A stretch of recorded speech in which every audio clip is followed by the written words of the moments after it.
Dear Sarja, do read the lesson please. Priya in the village. Hi, I am Priya.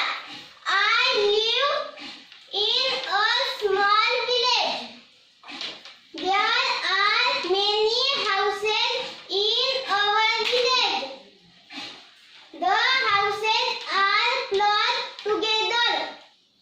There are small lakes. Between the houses, there are many plants and trees around the houses. Daji Kaka is our neighbor. He keeps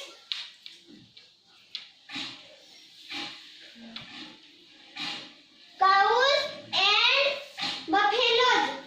He milks them every day.